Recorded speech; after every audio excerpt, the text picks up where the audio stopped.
할렐루야, 반갑습니다. 2020년 7월 9일 목요일 신성의 아침입니다. 오늘도 주님의 평강이 여러분과 함께 하시길 주의 이름으로 축원드립니다. 함께할 찬송은 498장입니다. 저 죽어가는 자. 가사 불러드릴게요. 저 죽어가는 자 다 구원하고 죽음과 죄에서 건져내며 죄인을 위하여 늘 애통하며 예수의 공로로 구원하네. 저 죽어가는 자 예수를 믿어 그 은혜에 힘입어 다 살겠네. 2절 주 믿지 않는 자 불쌍히 여겨 참 회개할 때를 기다리네. 열심을 다하여 인도해 보세. 예수를 믿으면 다 살겠네. 3절 저 죽어가는 자 구원해내야 우리의 본분을 다하리니 예수의 구원을 전파할 때에 그 크신 능력을 다 주시네. 저 죽어가는 자 예수를 믿어 그 은혜에 힘입어 다 살겠네. 아멘. 오늘 우리에게 주시는 하나님의 말씀은 사무엘상 20장 35절부터 39절까지 말씀입니다. 함께 보실까요? 아침에 요나단이 작은 아이를 데리고 다윗과 정한 시간에 들로 나가서 아이에게 이르되 달려가서 내가 쏘는 화살을 찾으라 하고 아이가 달려갈 때에 요나단이 화살을 그의 위로 지나치게 쏘니라.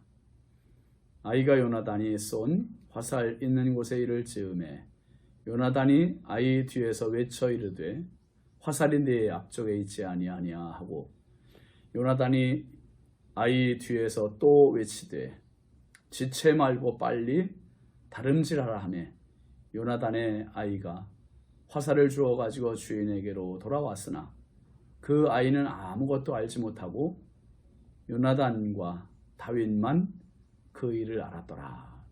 아멘. 오늘 말씀 제목은 소식입니다. 소식. 여러분 예전에 소식을 전해주는 분들이 있었습니다. 우체부입니다. 그 우체부의 발길이 기다려지던 때가 있었죠. 군에 가 있는 형님으로부터 편지를 받을 때 형의 소식을 알 수 있었기 때문이었습니다. 또 군에 가 있을 때는 역으로 집에서 오는 답장, 그 편지가 훈련에 고된 시간에 냉수와 같은 기쁨의 소식이요 힘이 되기도 했습니다.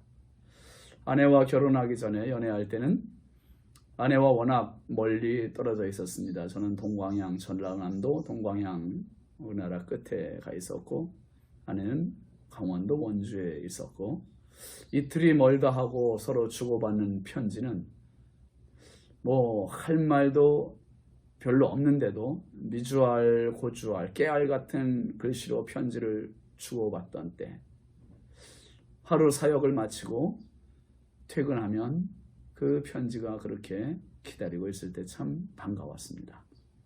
요즘은 우체부들이 돌리는 우편물들의 대부분이 고지서나 광고물들이라고 합니다. 또 SNS가 워낙 많이 발달되어 있어서 카카오톡이라든지 문자 같은 것으로 서로의 소식이나 축하 또는 근황을 묻고 또 알기 때문에 굳이 우편물을 통해서 손으로 편지를 쓰거나 붙이는 일은 거의 없습니다. 여러분, 성경은 소식의 책입니다. 소식.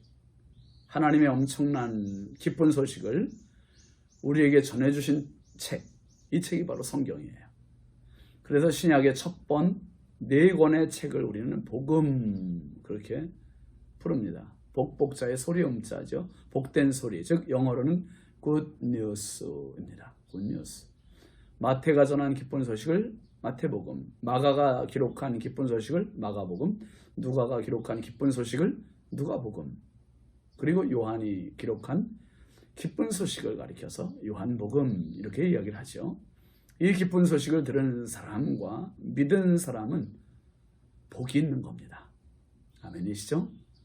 그 소식을 들을 수 있다는 게, 믿을 수 있다는 게 정말 복음 말 그대로 복된 소리, 복된 사람이 되는 겁니다. 열왕기하 7장에 보면 나병 환자 4명의 이야기가 나와요. 아람 군대가 사마리아 성을 에워싸고 오랜 시간이 흐르자 이 사마리아 성 안에는 먹을 것이 다 떨어져 갑니다. 그 보잘것없는 것들, 뭐 비둘기똥 같은 것들을, 그런 것이 가격이 폭등해 버려서 돈 주고도 살 수 없을 만큼 귀하게 품귀 현상이 벌어집니다. 정상인들, 일반인들도 그렇게 먹을 것이 없는데 이 나병 환자들은 격리되어 있어 자기들끼리 모여서 사는 사람들이니 얼마나 더 굶주려서 살겠어요. 그 사마리아 성 어귀에 4명의 나병 환자들이 서로 신세 타령을 하면서 회의를 합니다. 우리가 여기서 있어도 죽고 아람 진영으로 가도 죽겠지만 거기 가서는 그래도 먹고 죽지 않겠냐. 죽더라도 거기 가서 죽자. 그러면서 아람 진에 가서 항복하자고 그렇게 회의의 결론을 내렸습니다. 그리고 4명의 사람들이 이제 사마리아 성을 등지고 아람 진영으로 갔어요. 갔는데 뜻밖의 상황을 만나잖아요. 그게 뭡니까? 아람 진영에 이 텐트 천막들은 다 쳐 있는데 말들도 그냥 있고 은도 있고 금도 있고 먹을 것도 엄청 많은데 아람 군사들은 단 한 명도 없는 거예요. 어떻게 된 겁니까? 하나님께서 말 소리, 그리고 병거 소리, 큰 군대 소리, 이런 것을 듣게 하신 거예요. 그래서 아람 사람들이, 이스라엘 사람들이 다른 연합군을 동원해 가지고 우리를 쳐들어온다 착각하게 하고 다 걸음 하나 살려라고 다 도망을 간 겁니다. 너무 급하게 도망가는 바람에 이 장막 안에는 다 남기고 간 거예요. 말도 남기고 은도 남기고 금도 남기고 하고 의복도 남기고 하고 먹을 음식은 어마어마하게 많고요.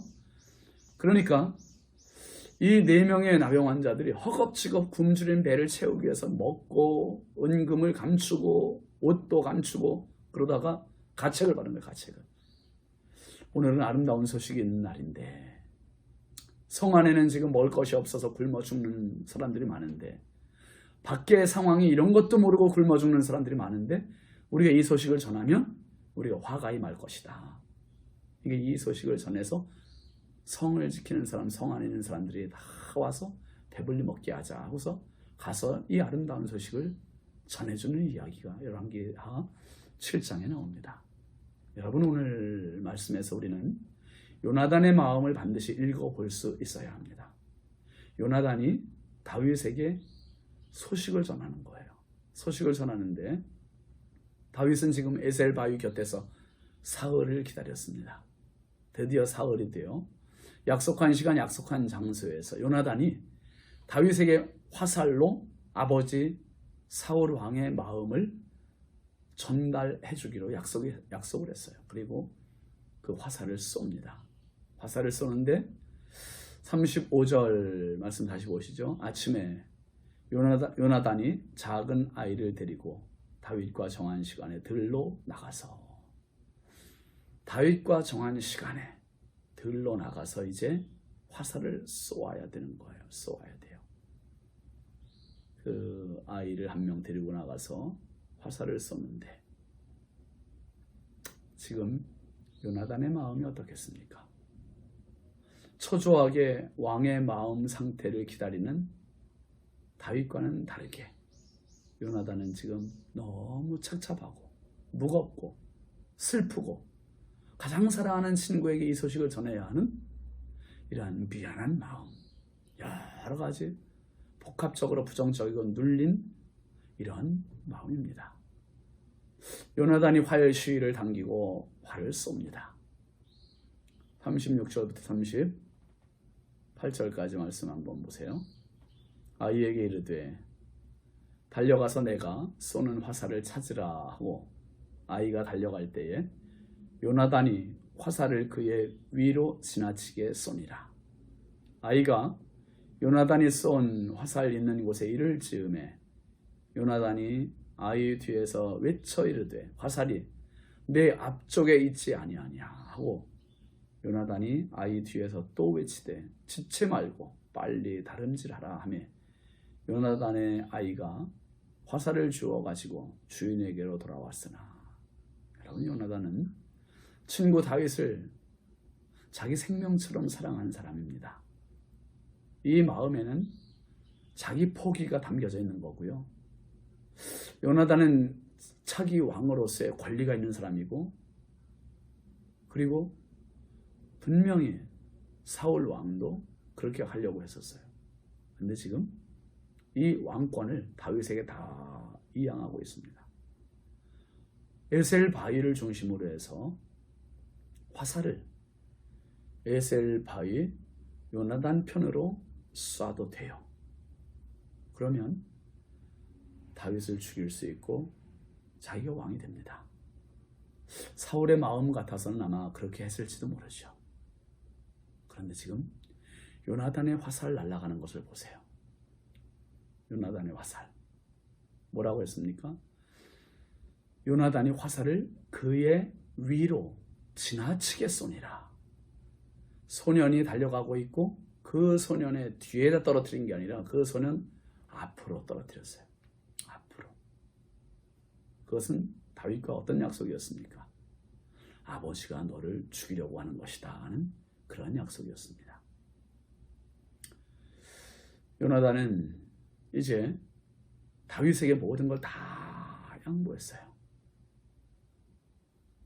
이제는 다윗이 살고 다윗이 왕이 되기만을 바라는 사람입니다. 그래서 화살을 멀찍이 쏘고 그 소년에게 그렇게 말합니다. 화살이 내 앞쪽에 있지 아니하냐. 내 앞쪽에. 이 소식을 전해주는 거예요. 우리 아버지가 널 죽이려고 해. 빨리 도망가. 요나단은 분명히 다윗의 목숨을 살려주는 소식을 지금 전하는 것입니다. 그리고 요나단은 또 외치지요. 뭐라고 외쳤습니까? 38절 말씀에 보면 지체 말고 빨리 다름질하라.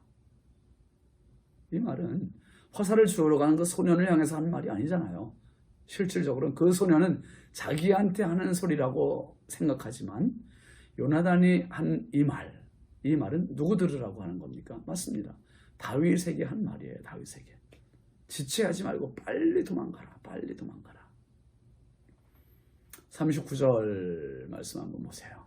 그 아이는 아무것도 알지 못하고 요나단과 다윗만 그 일을 알았더라. 화살과 외친 내용 등은 모두가 요나단과 다윗만 아는 내용이에요. 슬픈 소식을 전할 수밖에 없는 요나단의 무거운 마음과 그리고 슬픈 마음이 느껴지는 그런 내용입니다. 묵묵히 그 외침을 듣고 있는 바위 곁에 다윗이 지금 보이는 듯하지 않습니까? 요나단의 그 뜨거운 사랑이 깊이 배어있는 소식을 다윗이 무거운 마음, 눈물 어린 마음으로 듣습니다. 요나단에게는 왕위보다 다윗이 더 중요해요. 친구의 한 생명을 위해 자기의 것을 내려놓는 요나단의 헌신이 돋보입니다. 이 소식 하나가 훗날 다윗을 이스라엘의 왕으로 세우게 되는 것입니다. 요나단은 숨겨진 보석이고 다윗은 드러난 보석입니다. 소식 하나가 두 사람을 이렇게 만들었어요. 우리에게 하늘의 기쁜 구원의 소식을 주신 하나님, 예수님의 십자가, 오늘도 감사하면서 그 누군가에게 요나단이 다윗에게 소식을 전한 것 같이 여러분, 저와 여러분이 오늘 요나단의 화살이 됐으면 좋겠습니다. 하나님의 화살이 되었으면 좋겠습니다. 그래서 또 다른 그 누군가를 살리는 생명의 전달자로 살아가실 수 있기를 주의 이름으로 축원합니다. 기도합시다. 하나님 아버지 감사합니다. 하늘의 가장 엄청난 기쁜 소식 예수 그리스도의 십자가를 저희들에게 주신 것 감사합니다. 하나님, 요나단이 무거운 마음으로 다윗에게 전한 소식은 생명의 소식이었고 살리는 소식이었습니다. 오늘도 이 기쁜 생명의 소식, 구원의 소식, 십자가의 은혜를 또 다른 사람에게 전하는 하나님 나라의 화살이 되게 하여 주옵소서. 예수님의 이름으로 축복하며 기도합니다. 아멘. 오늘도 이 소식을 가진 자답게 마음껏 행복하시기를 바랍니다. 감사합니다.